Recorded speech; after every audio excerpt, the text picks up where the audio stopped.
when the evil maker prevents the events that would create the amazing Spider-Man. What happens when you have a world without heroes? Yes, ladies and gentlemen, this is the setup for Ultimate Spider-Man #1 by Jonathan Hickman, and just some of the most beautiful art you've ever seen by Marco Cicchetto. I mean, this is gorgeous. I am loving this artwork, first of all. It's very old school, but yet it has a new feel to it. But I mean, it's not overly exaggerated. You don't have villains with tons of pockets and shoulder pads. Nah, I shouldn't make fun of Rob Liefeld like that. But no, it's good stuff. It's really, really, really beautiful stuff. So where is this series going? Well, you have a married Peter Parker, right? And he's got kids. Yeah, they got kids. Now, the thing that concerns me is we had a series like that. We had a kid. He had Annie Parker in Renew Your Vows, and that only lasted 23 issues. But I think there's a big push behind this new Ultimate line, and they have to do a ton of world building here. Like, Uncle Ben is alive. And not only is Uncle Ben alive, he works at the Daily Bugle alongside J. Jonah Jameson. So that's a pretty exciting thing for comic book fans. And you have this, I love this bearded Peter Parker, this middle-aged, well, not middle-aged, well, he's like 35. So almost middle-aged, I guess, if you consider middle-aged 40. And he's going through some existential, is that the word? There we go. Crisis stuff. Almost like midlife crisis, but he's not quite midlife. And, he talks to JJ and he talks to Ben and all this kind of stuff. But he seems like he has a pretty good life. Here they're at the memorial.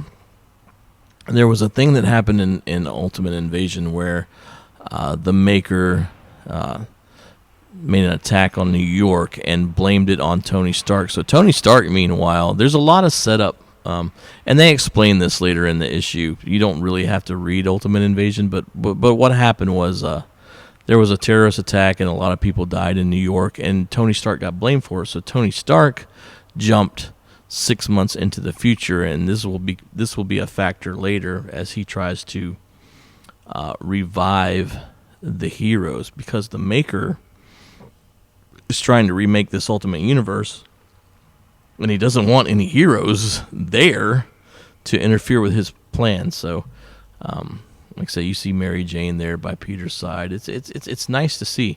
Meanwhile, there's some conflict over at the Daily Beagle. There's going to be some editorial changes here, and you're going to see a familiar face pop up here in a few minutes as I scroll this wonderful. Like I said, I've been critical of Hickman in the past because there is a ton of dialogue. Yeah, guess who's on the board of the Daily Bugle? Wilson Fisk and this guy with this iPad. It's almost like Von Strucker, but I'm not sure if that's him or not. I don't know if he's ever named in this issue. I didn't see it. So Jonah and Ben quit the Bugle. It's like, no, we're not suppressing the truth from anyone. And I got a feeling Wilson Fisk is working on the side of maybe the Maker or whoever these people are that want to suppress information from the general public. And these guys get together. It's a Ben-centric book, or at least this first issue is. I know we're going to get to Spider-Man first. And they want to establish this relationship. Like Uncle freaking Ben is alive, right? And how much character development has he had in any Spider-Man book? Like none. Aunt May is actually the one that died in the terrorist attack that Stark was blamed for, and of course the Maker. So there's a lot of universe building here. You kind of have to establish the groundwork. This is very much an origin story. And like I said, I have been critical of Hickman in the past because he's a lot of exposition, a lot of words, a lot of setup, and really not a lot of action here. And if you're expecting a Spider-Man rock'em sock'em fist flying, he's gonna beat up the bad guys issue, this is not the issue for you.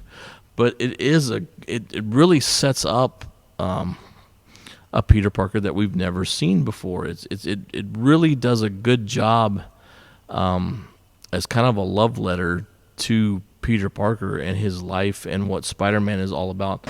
And the explosion panel, sorry. Oh yeah, by the way, there's a Green Goblin running around. And look at that design. That is very MCU Sam Raimi-esque design. I mean, it's very mechanical. It's like a biomechanical suit type thing. And there's the glider and everything. So anyway, Peter goes home.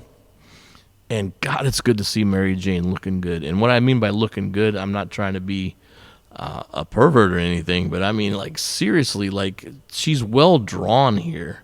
Like, Mary Jane is a model and an actress, right? I'm not exactly sure what her profession is. It's not quite clear in this book, in this setup about what she does, but it's so much better than the blocky...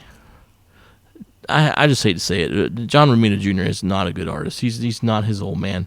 And this very blocky, angular Mary Jane that we've gotten in Amazing Spider-Man, she just doesn't look good in that book.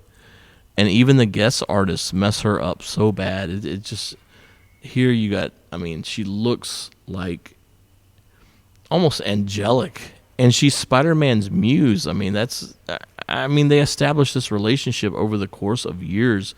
There was a panel where, after Gwen Stacy died, that Mary Jane comforts Peter after all this happened. So anyway, and they're going to explain this. Peter Parker gets an orb, and it's sent to him, and it's from Tony freaking Stark from the future. And it's like, hey, man, these people robbed your life. They ruined your life.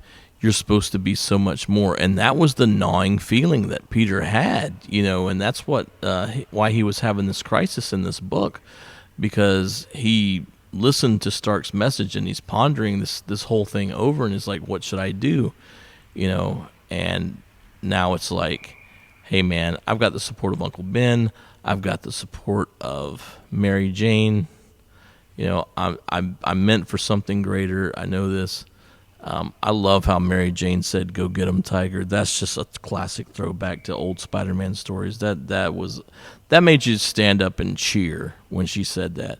So he opens this vial. It's got the spider inside and lets it bite him. And that, ladies and gentlemen, is the setup for Ultimate Spider-Man #1.